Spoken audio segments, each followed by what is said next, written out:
So let's get started. And first of all, what I'd just like to do is just thank you, everybody who's joined and given up a valuable hour of your time. We really appreciate it. I'm Nazneen Rahman. I'm the founder and CEO of YewMaker. I'm a doctor and a scientist by training. I spent 25 years in genomics, finding cancer genes and then putting them into clinical practice. I like finding new knowledge and then making it really useful. And then in 2020, I switched to sustainability and started making MCF Classifier. I'm joined here today with Haroon Taylor, who's our senior data scientist at YewMaker and was co-creator of MCF Classifier with me.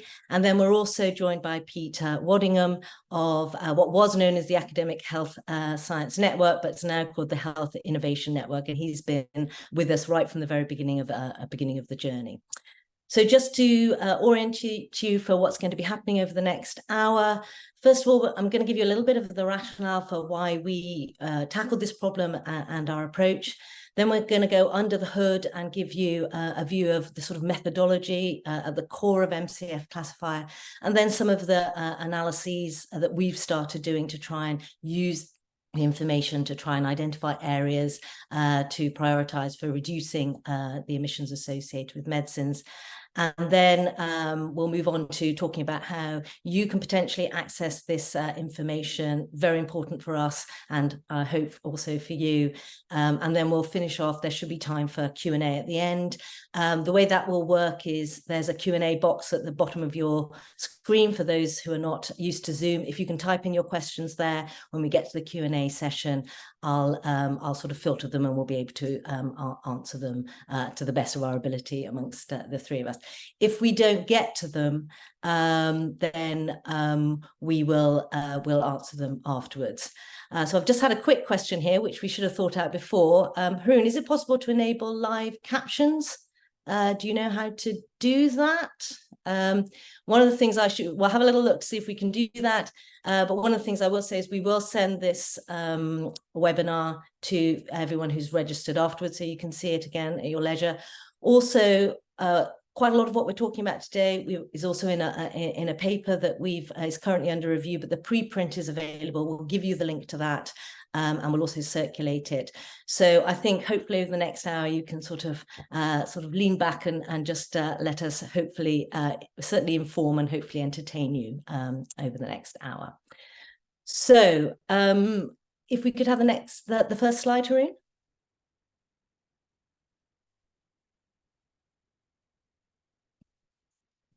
So I just wanted to start by just giving you a little bit of orientation to the background to YewMaker and what we're doing here. So I set up this purpose-driven company in 2020, and what we're trying to do is build science-based solutions to make healthcare good for people, good for planet, and good for prosperity.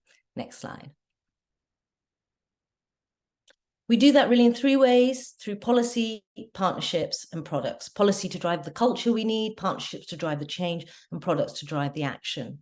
The policy work is really around thought leadership, and you can look on the YewMaker.com website for the sort of pieces that we've been writing to drive that forward. Our partnership is the Sustainable Medicines Partnership. That's a wonderful collaboration of 48 organizations across the whole ecosystem, from the manufacturers through distributors, pharmacy, healthcare delivery, and academia. Again, you can see more about that on the website. And then the products that we've been particularly being focused on is MCF Classifier. And of course, that's the topic of today's webinar. Next slide, please. So why did we decide to focus on medicine carbon footprints?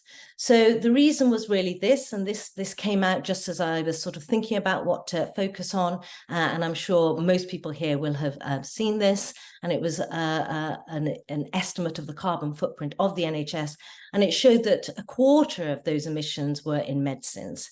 Some, we'd sort of have data to show the specific products, the anesthetics and inhalers, but the rest, the majority, the 20%, it has currently been a bit of a black box. We don't have that granular information to help us move forward with action. And so that felt like a really important problem to try and address. Next slide, please. So how do we estimate carbon emissions? So there are kind of two major approaches to this. So the whole NHS footprint was done by this sort of top-down approach, sort of input-output economic modelling. And what that does very basically at a basic level is it takes expenditure and uses various economic factors to estimate the carbon emissions from that. So this approach has a lot of utility. It's excellent when we need a very high level approach, when you need to compare different sectors of an industry, different industries, different countries. So it has at its core really high scalability, and that's been its real utility. The downside is that it doesn't have that level of accuracy, and particularly for, say, something like medicines, where how much we spend on a medicine is not well correlated at all with those emissions associated. There are all sorts of other factors that influence that spend. So it doesn't have that accuracy, but it does really have high scalability. At the very other end, on the left-hand side here, is what's known as the bottom-up approach, life cycle assessment or life cycle analysis. Here, there's a meticulous itemization of all the different components that are contributing to the life cycle of that product. It's still based on estimates. We're still early in this journey, but the different components of that, the estimates of that, the carbon emissions are done and then sort of added up to give the full life cycle assessment. So this is much, much more accurate. But it doesn't have the scalability, really, for three reasons. One, we still don't have standardization either about what should be in an LCA and then how you should measure them. So that really is impeding ability to compare them. It also takes a really long time, as you would anticipate, because of the detail with which one goes into that, and it's currently very expensive. So currently, it has real utility for a particular product or a particular company or organization looking to find those hotspots for a particular product of where they should be going in and starting to try to mitigate emissions. But it doesn't have this scalability aspect, and I think we're probably sort of 5 to 10 years out before we can have LCAs that we can compare across our medicines. So most of our medicines are in this white void in the middle. So we really need another approach. Next slide. So we've sort of sometimes called this a sort of middle out approach here. And here this has a very key practical aim in order to be able to move forward at this stage. So we need to have scalability enough that it can go across many medicines, and it has to be accurate enough that those measurements that we're using allow us to do priorities and think about identifying areas for intervention. So that was our goal when we set out to make MCF Classifier, to have this kind of middle out approach that gives us the sweet spot of scalability and accuracy that would allow us to move forward with action today. Next slide, please. So what we first did in trying to do that was take the learnings from the examples anesthetics and inhalers, which have been real tour de forces of showing how you can get knowledge and turn it into action. So if we start first with anesthetics are unusual in as the actual agent itself, the anesthetic gas itself that we're using in medicine itself has a high contribution to the footprint. For many of these, it's much higher than carbon dioxide and is the major contribution. But it also has variability, as you're seeing here in the graph on the left. And that's led to action such that desflurane, which has the highest carbon footprint, but can almost always be swapped for a different anesthetic, is now being phased out. And the NHS has shown leadership again in making that a clear commitment. So high contribution and high variability was the key to anesthetics. Next slide, please. Inhalers, actually, it's a pretty similar story.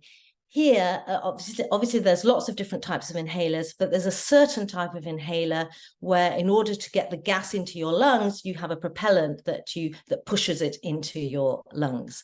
And those propellants, so it's not the actual medicine itself, but the propellants that one's using has a very high contribution to those footprints. But again, there's variability there. Increasingly, we're having newer propellants, which have a much lower footprint, but also you can have what's known as dry powder inhalers or other types of inhalers which don't have those propellants. And so again, what we're seeing from this knowledge is that the pressurized, the PMDIs with the highest impacts are being phased out. Next slide, please. So then we started thinking, well, can we sort of apply these learnings and look for something with a high contribution that could be used as a marker and high variability, so it gives us opportunity for change. And so we started looking at a typical tablet carbon footprint. And here what you see is that the API, the active pharmaceutical ingredient, is the biggest contributor to the carbon footprint. Again, as we're seeing as we saw with the anesthetics, actually packaging in transport, when you're thinking about the carbon emissions, is a relatively small proportion, and it's really the API that's making the biggest contribution. Now, in part, that's because it takes quite a lot of energy and heat and various things to fuse molecules together to make these medicines. But the other thing is that we actually have a large quantity of these APIs. So this, in the bottom here, I'm showing you ibuprofen. That's 84 tablets of 400 milligrams. That's nearly 34 grams of API in that one box. So it's not really a surprise that that's going to be making a major contribution to the carbon footprint. And we did get some early showings of this from the inhalers. Next, please. So if you look at the Easyhaler is a DPI, so it doesn't have this propellant. It only has a tiny quantity of API. Typically, inhalers have micrograms of the API, but nevertheless, it's making about 40% of the carbon emissions there. And you can see here that compared to that Easyhaler, the packet of ibuprofen has much, much more API. Next, please. So here what we're seeing is the API seems to have these attributes that were successful for anesthetics and inhalers in having a high contribution to the footprint, high variability across products, but it also has this added benefit of being applicable to many medicines, because both anesthetics and propellants are only present in a small proportion of our medicines. So this seemed like an attractive way forward. Next, please. So we really started focusing on small molecule medicines. Now, about 90% of our medicines are small molecules still. We hear a lot about these new medicines, very exciting, but still the medicines that we use every day are still the same medicines that we've been using for the last 30 odd years, and will probably for the next 30 odd years. So it's all of our everyday sort of antibiotics, analgesics, antihypertensives. And as we've seen, the API manufacturer is the biggest contributor. So we felt that if we could estimate the small molecule medicine API manufacturing at scale in a standardized way, it had potential to be practical, scalable, and useful in our next phase of trying to identify areas to reduce emissions associated with medicines. Next slide, please. So that's what medicine carbon footprint MCF classifier does. It's a suite of applications to estimate, classify, benchmark, and visualize the carbon emissions of small molecule medicines. So I'm going to hand over now to Haroon to go into in detail, but just to say the preprint, just going over all of the methods, is actually now available at that link. We'll send it afterwards as well, so you can examine that in more detail afterwards. And I'll hand it over to you now, Haroon, to take us through the methods. Thank you, Nazneen. Just on the point of the live captions, we don't have them here, but we'll look to add the closed captions into the recording if we can. So yes, I'm going to talk about the MCF method in more detail. And first, in order to understand the MCF method, we first have to understand two key metrics. Now, I should say that other metrics are available, but there are key reasons why we chose process mass intensity. Firstly, PMI is easy to understand. It's the amount of input materials in kilograms required to produce 1 kilogram of the product, in this case, the active pharmaceutical ingredient. Secondly, there's established and increasing scientific research around the utility of PMI and an increasing number of models to estimate it only with knowledge of the active pharmaceutical ingredient product. Thirdly, as you can see from the graph on the right-hand side here, it's been shown to be strongly correlated with global warming potential. Global warming potential is the amount of carbon dioxide equivalents generated to produce 1 kilogram of API. And global warming potential is a key green metric across many sectors. You'll see it in relation to your car or your household appliances. And this allows us to situate and compare the MCF method in a broad range of contexts. So the key principle of the MCF method is to use existing research to estimate the process mass intensity and in turn the global warming potential of a given medicine, and then use this to calculate the carbon footprint of a medicine for a specific product. And you can see the steps involved in the MCF method here. In step 1, we need to identify and extract the API. There are lots of chemicals and processes that go into a medicine, but as Nazneen's mentioned, for the majority of small molecule medicines, the API manufacturing process is the single biggest contributor to the carbon footprint. Once we have identified the API, there are 3 pieces of information we need to extract. In step 2, we identify the chemical structure, and we define this in the SMILES notation. And this allows us to input the structure into steps 3 and 4 to calculate the complexity of the API molecule. We also need to identify the molecular weight, as you can see in step 5, and we use the molecule's weight and complexity in step 6 to estimate the process mass intensity. We then use that strong correlation that we saw in the previous slide between global warming potential and process mass intensity to estimate the global warming potential. This gives us the carbon footprint per kilogram of API, but we want to know the carbon footprint of a specific product. So to do this, we need one final piece of information, which is the dose. So how much API there is in the product. And then we times the outputs of step 7 and step 8 together to get the carbon footprint per dose of the product in grams of carbon dioxide equivalents. And so here you can see the process diagram for the MCF method using omeprazole 20 milligram capsules. A key part here is that at each step of this pipeline, we wanted to fully standardize and automate it so that we could compare across thousands of medicine products. And we also wanted to compare the MCF method to other methods. We did this at 2 different stages. For the global warming potentials, we compared our distribution of values to the ABI blister pack carbon footprint tool. And we found that the implied distribution here of the ABI tool matched that of the MCF method. And we also compared our final carbon footprint per dose values with manufacturer data. And we found here that the MCF method produced a slight underestimate. And this was expected, as we mentioned before, the API manufacturer here is used as a surrogate for the total carbon footprint, but the manufacturer data uses, in these cases, a full analysis of all stages of the life cycle of the product, which is why here we see a slight underestimate of the MCF method compared to the manufacturer data. And having automated, standardized, and compared our MCF method, we then wanted to categorize into the values into a RAG-style MCF rating system. And here we've used a logarithmic categorization scale.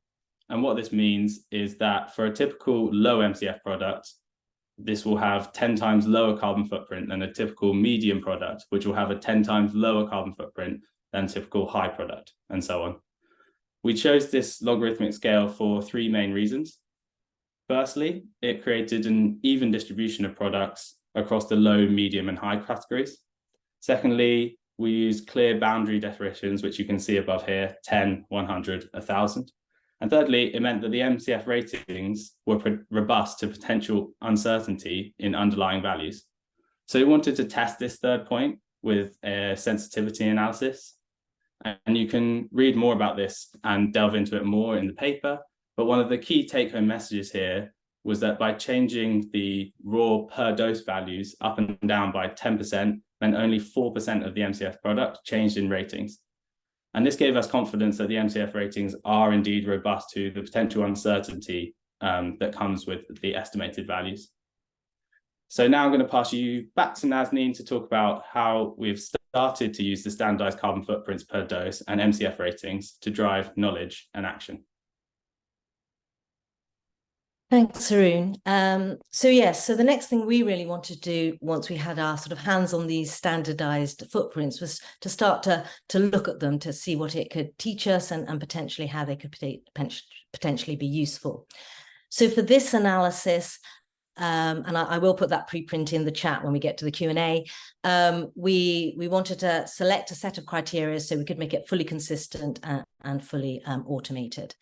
And so here what we've done is use these filters and we get 2,214 products. And so for the next set of slides, when I'm talking about products, I'm talking about those 2,214 products.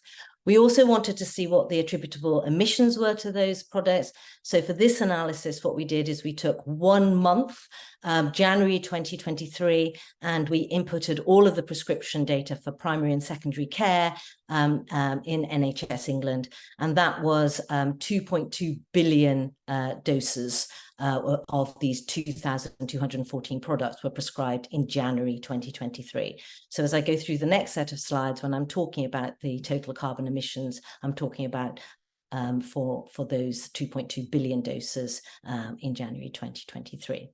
Next slide, please. So the first thing we wanted to do is to see how the ratings were distributed by product across those 2,214.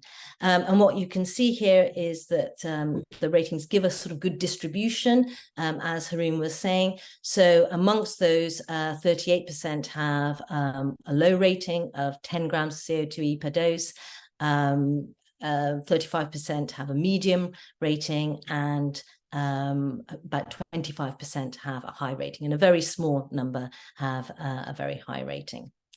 Next slide, please. The next thing we wanted to do is look at how those ratings were distributed by those emissions. So of those 2.2 billion prescriptions, the total emissions in January 2023 was 140,000 tonnes, and that's about equivalent to about 940,000 cars. And what you can see here is that the 25% of the products with the highest rating, so the high or very high, is accounting for 75% of the emissions. So that's not unexpected, but it's good to see that there. And what it suggests is that if we can hone in on the high-rated, high-volume products, that could be a very good place to start thinking about where one would want to start intervening. So to look at that, we generated what's known as rug plots. Next slide, please.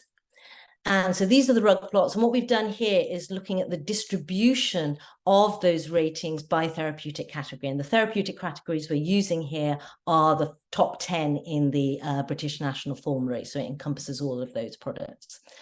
And each line here is a single product and it's colored by its rating. So the first thing to see here is that there is a consistent pattern here across all of these different therapeutic categories, and you're seeing low, medium, and high products in every therapeutic category. And obviously one will have to delve in sort of deeper into this, but it suggests that there may be opportunities for sort of carbon-informed choices, together obviously with all the other important inputs that one has when making therapeutic decisions, to consider optionality of products by their carbon ratings. What the asterisk is showing here is the median carbon footprint per dose. And you can see that there is a range here. So something like infections, the median product has a high carbon footprint per dose, whereas something like endocrine therapeutic category, it's low. So that suggests that maybe infections might be a good area to start with. So we delved in deeper into infections. Next slide, please. And what you can see is that 80% of emissions attributable to products used to treat infections in January 2023 are due to antibiotics. Of those antibiotics, 60% of those were penicillins.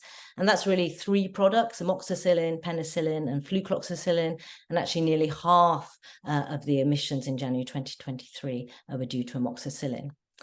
And if you look at that total emissions and see what how much of that is due to penicillin, 15% of the carbon emissions in January 2023 were due to penicillins, and that's about 21,000 tonnes. equivalent to the monthly emissions of 140,000 cars. Next slide, please.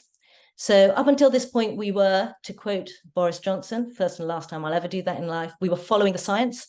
And the science led us to antibiotics, but of course that was a really exciting place to land, because antibiotic reduction is a really strong triple win opportunity.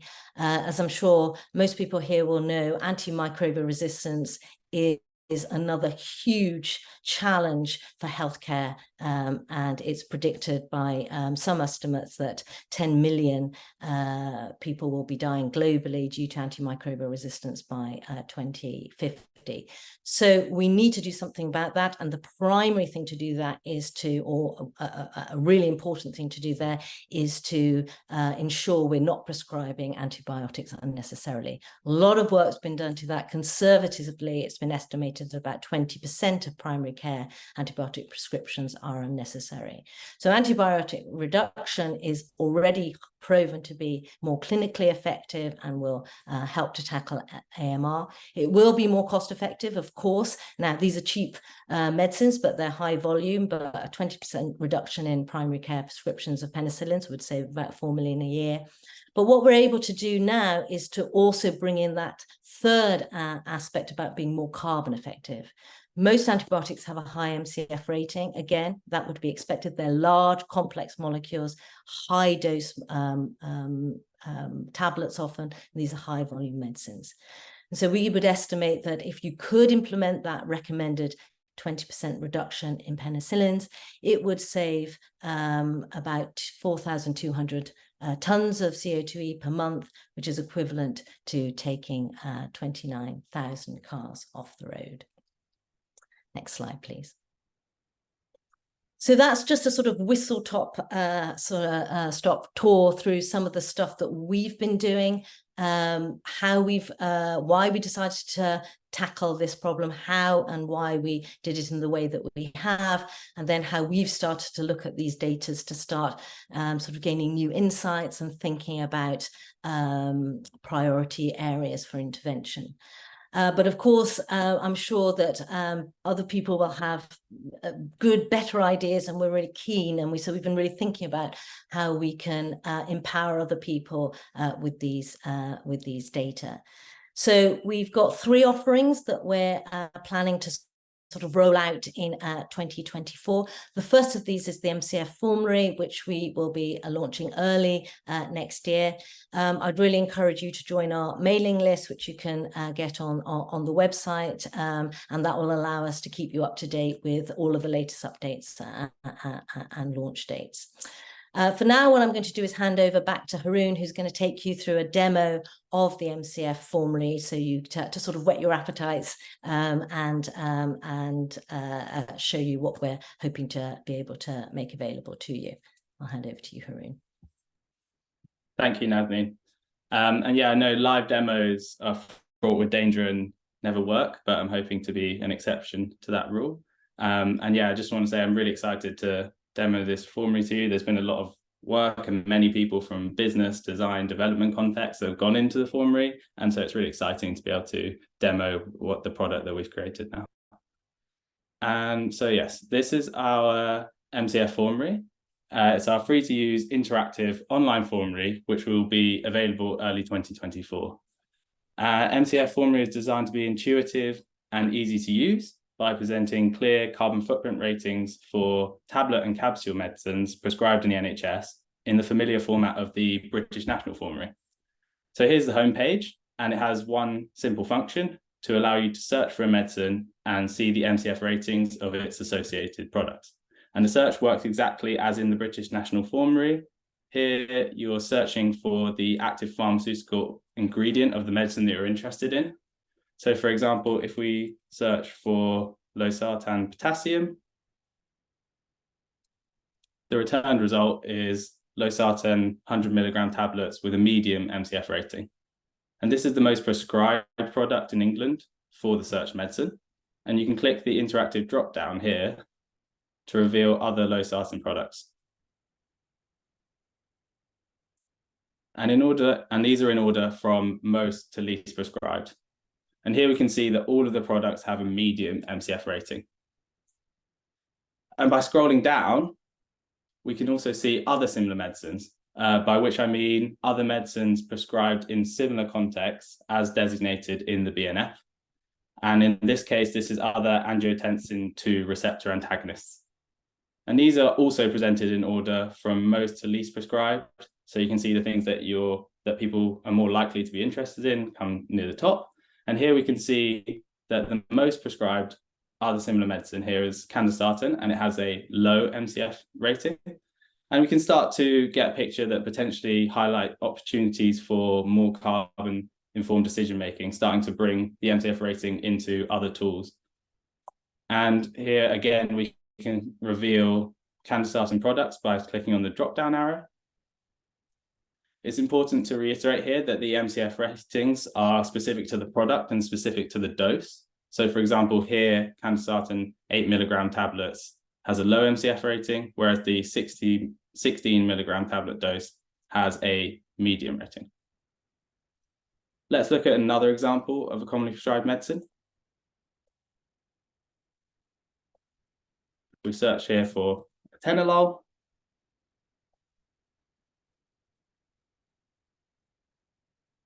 We can see again that we're presented with the most prescribed product, atenolol product, and then the next most prescribed similar medicine, which is bisoprolol. And again, we can start to see that there are differences in the MCF ratings.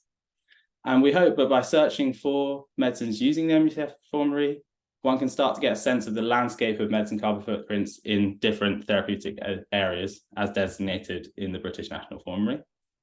And we hope this homepage is really simple, familiar, easy to use. And we also have a number of learning materials that you can see here. And one of these is the FAQ page, which we have some questions which we've gone through, and we're going to go through a few more now. And I'll pass back to Naz so she can talk about the MCF insights and the MCF reports.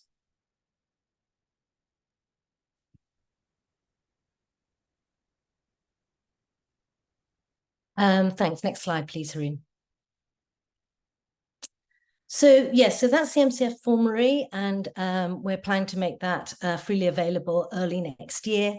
The other two areas that we've been wanting to sort of launch next year are the MCF reports and the MCF insights. So the MCF insights, we've already started to do a little bit of this for people who've we've been collaborating with and reached out to us. So I think for some people, the ratings are a great way to sort of start thinking about things, but for other specific analyses, the data underlying that is going to be of interest. As an example, we've been collaborating with Emily Parker and colleagues, and they were doing an analysis comparing tablet and liquid antibiotics, and they wanted to have the API data underlying that. So we were able to work with her for that. So here, this will be as a sort of bespoke analyses on a sort of collaborative or a consultative basis. And so if you have potential projects in mind, please feel free to email us. I would say we're just sorting out that system and the team that will be sort of serving that. So it will be in 2024 that we'll be launching that, but we'd be really interested to hear your ideas on that. And then MCF reports is obviously it's really important to raise the ceiling. Everyone here is an early adopter, I think, and is really wanting to drive forward change. But the key thing, if we're going to have the impact that we need to, is about raising the floor and getting the people for whom this isn't top of their priority list to do it, because it just becomes business as usual. So we've been thinking about really having standard, easy reports that will help people to drive action. So, for example, one of the ones that first we can do is on antibiotics. And here, similar to other things that people are seeing from, say, something like open prescribing, but bringing in that carbon footprinting. So we can show people where they are now, say a GP practice, in terms of their prescriptions, and add in and use of antibiotics and that impact on their carbon footprint, and then potentially track that, as we've seen in the same way it's been so powerful for inhalers and anesthetics, to show once those interventions showing that progress. And that benchmarking across peers, I think, is, again, very familiar for us in the NHS, and allows people, instead of to see that how there may be different optionality that's still clearly within clinical care and clinical guidelines, by seeing how neighbouring or peer organisations are working. So those are our two sets of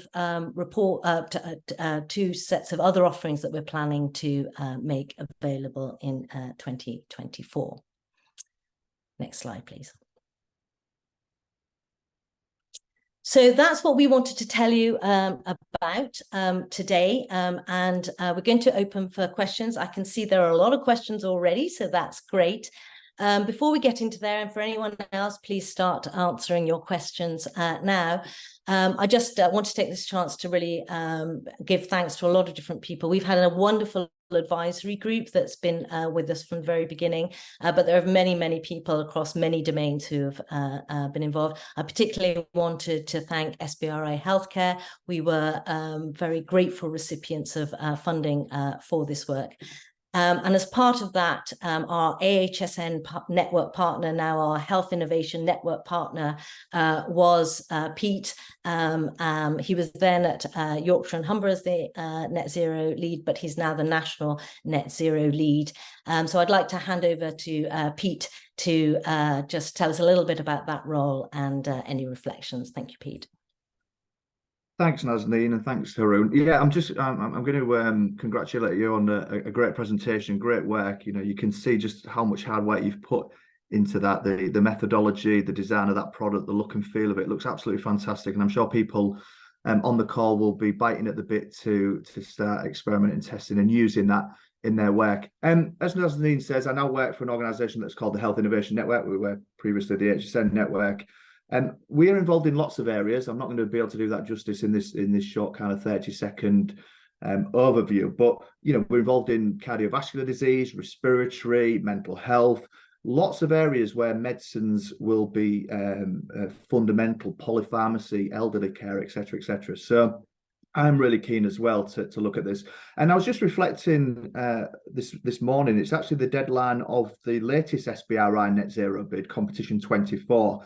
And this particular competition that Nazneen and Haroon managed to successfully secure was competition 18 back in July 2021, and it's actually really great to see the work come to fruition now. You know, you can really sense that we're on the cusp of being able to put this in the hands of people and to really help make a decision. And to inform their work. And in fact, that was the title of the particular challenge, or the subsection, which was tools to help people with low carbon decision making. And I've always been a fan and absolutely fly the flag for data is paramount to helping us achieve net zero, and not just in medicines, but I'm involved in carbon accounting and measuring impact in lots of other areas, whether that be the organisation, the innovation, and some work recently on things like green digital. So it's absolutely fundamental for me that we've got measurement tools available to the system, and I just think Nazneen and Haroon have done a fantastic job. I was delighted to support it, and I'm really delighted that this session is on today. So without further ado, I think it'd be good, Nazneen, to open up the Q&As. Let's get people, hopefully cogs will be ticking now. I can see there's 34 questions in there, so I think we better crack on. But thank you again for the hard work that you've done. Looks brilliant. Yeah, thanks, Pete, and absolutely that first pilot funding was the sort of start of this, and in fact I think it's almost 2 years to the day when I first talked to you about this. So just to say to everyone else, this is 2 years of work, so we're also at the beginning. So we have had a lot of questions, so thank you very much for that. One of them, I've just put the link to the preprint in the chat, just to say it is the preprint. It's going through review, so it's prior to peer review, just for full transparency there. But we're very happy for you to look at that, and please send forward any comments or questions to us. So I'm going to start going through these questions, and first of all, in terms of this presentation. We will share the link to the whole webinar so that you can see it at your leisure, for both if you were here and if you didn't manage to be here, but they weren't, but you registered, though you won't be hearing this if that's the case. But we will send that. So that was one of the things that people were asking us. The second thing, yes, access to the resources. So the formulary we're making free to access. We're sort of, and next year our current round of funding is finished, but our formulary, we are committed to making that freely accessible. With some of these other ones, say like the bespoke analyses, then I think it will depend who's asking us the analyses, how that would be funded, but either on a collaborative or a consultancy basis. And then I think a lot of people have asked about embedding potentially around the BNF or other EPRs. I think Haroon can speak a little bit more to this. One of the things we have done is to try and make it a little bit modular, so for that integration around that. Haroon, would you like to just speak a little bit more about the opportunities for sort of integration? Yes, so we've tried to make the datasets modular, and what we mean by that is splitting it into geographically agnostic and geographically specific data. So the carbon footprints of the medicines themselves aren't specific to any geography or market, and they can be applied in any context. Here we've applied them with the BNF layer to try and make it as familiar as possible to people in the UK. And then we have the opportunities to then apply that into different areas where it is most appropriate and necessary. Thanks. Another question that a few people have asked, which I think you could answer also, is around, you showed the candesartan where the 8 milligram tablet was low, but the 16 milligram tablet, I think, was medium. But then in case in the losartan, all of the different doses were medium. And I think the question we've sort of been asked is, can you just double up the ratings? But I think maybe you could explain how I think it comes back to that logarithmic scale again, but could you sort of explain how the per dose doubling, but the rating could potentially stay the same? If you could just give a little bit of an example for that. Yes, so the rating, as we discussed in the method, has 3 key factors, which is, one of them is the dose, and then it's the complexity of the molecule and the weight of the molecule. So in this context, it depends on whether it goes from one category to another, depends on those 3 factors. And we have the logarithmic scale, which means that each of those bands, a typical medium one is 10 times higher carbon footprint than a typical low. So this is why it's not necessary that a candesartan could be double the dosage and change rating, whereas a losartan could be double the dosage and stay in the same MCF rating bracket. Thanks. So another question that we've had, I'm trying to do the ones that have happened more often, is how this might interact with the manufacturer type of LCA data. So I think that I think it's fair to say that most manufacturers, particularly for these mostly generic medicines where you've got manufacturers doing many thousands, that individual LCA, from our understanding, and we have quite a lot of interactions through the Sustainable Medicines Partnership, is fairly early on. So I think this benchmarking at this stage feels has utility there. If a manufacturer had data that was more accurate, then of course, then that would be great, and we'd be happy to integrate that. I would say we would be very happy for this whole tool to be obsolete when we get to the stage where we've got LCAs on done in a standardized way across all of the medicines, and so you can do it directly on the full print. That should be the goal.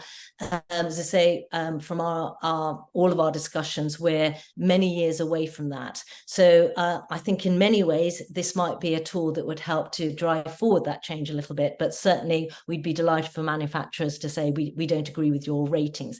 As I say, the ratings, because they've got a broad range, and because of that, as we showed from the sensitivity analysis and from our comparisons, we think it's fairly unlikely, or it'll be a minority of medicines that would change ratings even if the underlying data was a bit different. So again, it's about using the tools for the right context. And here our primary thing was to try and identify areas for prioritization, like for example, antibiotics. I think the other thing that people have asked a little bit again is the other components of manufacturing, the other components of a medicine's carbon footprint, so the full LCA. So again, to say what we were doing is really trying to follow the model of inhalers and anesthetics, where there was a big contribution that could be used as a surrogate for the total in a meaningful and a comparable way to drive prioritizations.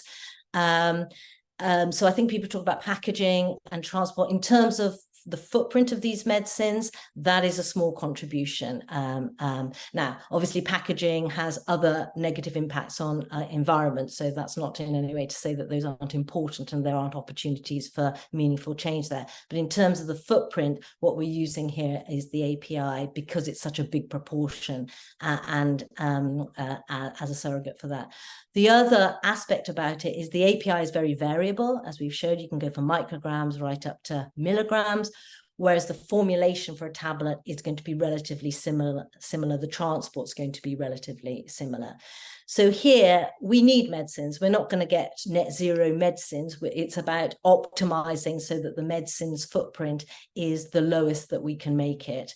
Really that's going to be largely around areas where we can reduce. I think prevention is always the best way forward, or potentials of those changes. So I hope that answers that.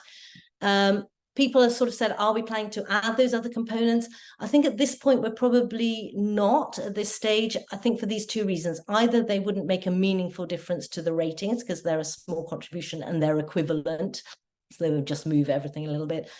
Secondly, I think that is what should be happening we should gradually, or as quickly as possible, make the LCAs as standardised and as broadly used as possible. So at this stage, what we're seeing is really helping in terms of that prioritization. In terms of, sorry, you go, Arun. Sorry, in terms of pushing forward the research using the LCAs as well, we hope that this method can be used almost as a benchmarking tool there, to see there's a standardized set, and then if you as a manufacturer have your LCAs, you can then have this as a comparison, which hasn't previously been available.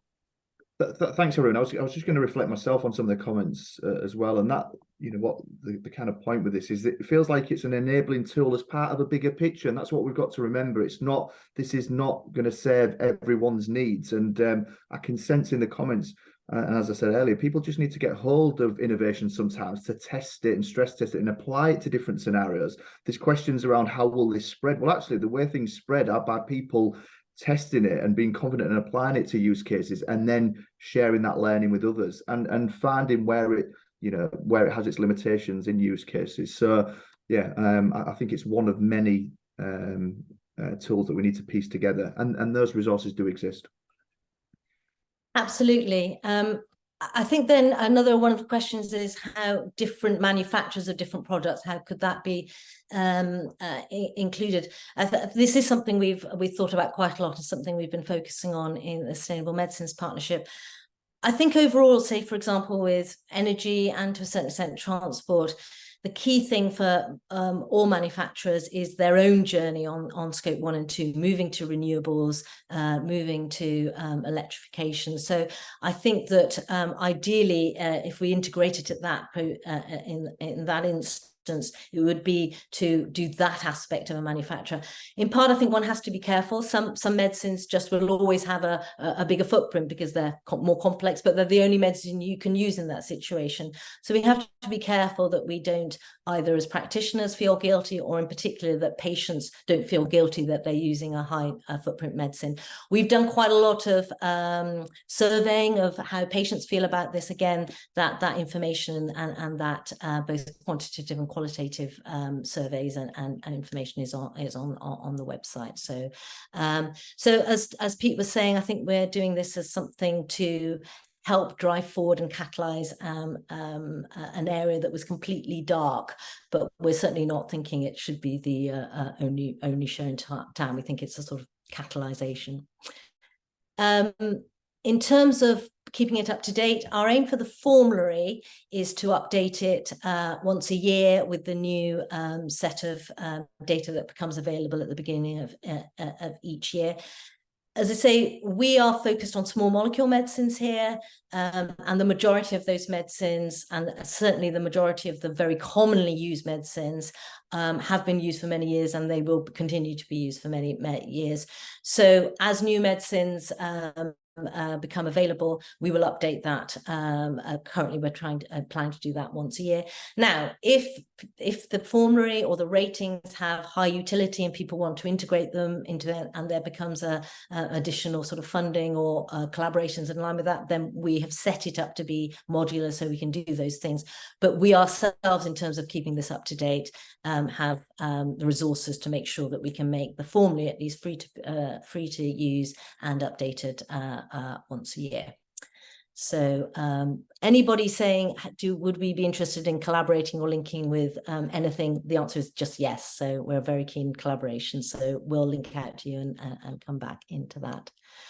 I think there was a clarification on what we meant by a dose here, and whether we're using the WHO daily doses or what doses we were using. So we have looked into that.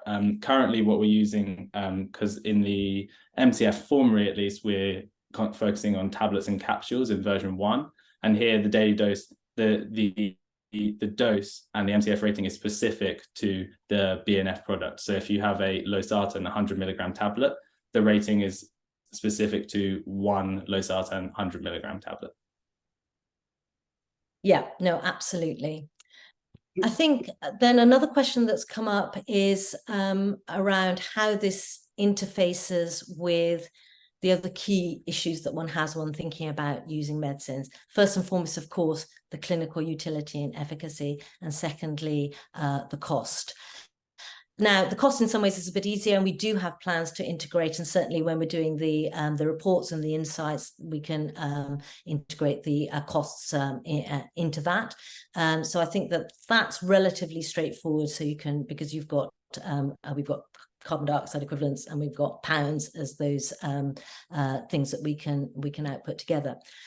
Clinical efficacy and clinical utility obviously is much more, has many other contexts and ways of interacting with them. So I think here we would be certainly suggesting that this information, people can make use of it how they would normally make those decisions, whether it's the medicines optimizations or whether it's MDTs. Certainly at this stage, this is not a clinical tool. We've been very specific around that. What we're doing here is wanting to share information that we've found exciting and interesting to use to help people to just bring awareness of things like the contribution of the API, of the contribution of the dose, the variability of these things.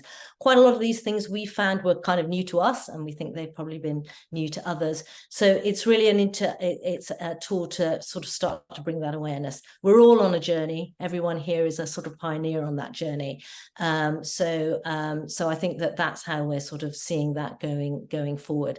As I say, we're very open to thinking about how that would interface, and in particular, integration into the clinical IT systems. We've set it up in a way to facilitate that, should that be felt to be a useful, safe, and appropriately governed system. So I think, let me see, I think we've answered most of the questions. Pete, Haroon, but there is one I think here that, Pete, it would be really good to say just a little bit around how we might interface with things like the HIN, is that what we call you now, and various other things in terms of doing the next phase of studies that might look at piloting and starting to use this forward. Yeah, I mean, I tried to answer that before, but I just wanted to reflect on this again. You've been great. The webinar today has had over 250 people register. You've had over 100 people live on the call. We've got over 50 questions. And actually, I was just going to thank people for those questions because, obviously we'll have a copy of them we can digest, because there's actually quite a lot now just to sort of work through. But this is what it's all about sometimes with innovation. It's about connecting people, raising awareness, looking at some of these use cases. So I think that's why I'm keen myself to look through the, how people might be thinking about how this could be applied who we've got on the call. So really just a bit of a call to action. You know, please keep connected, as Nazneen says, always looking for relationships, collaborations. I think the thing that we need to do with this is to get your cogs ticking as well about how this could be applied, how we can make those connections. And then I think obviously when we find those, some evaluation might need to take place, you know, of the impact that that's had, some, as I say, some awareness raising, some sharing of that knowledge. So I don't think there's a one size fits all with this. I think we've just not got to be frightened of testing and trialing and going on that journey as Nazin's described. Great, thank you very much. Haroon, any last words of things either that you wanted to clarify or any calls to action?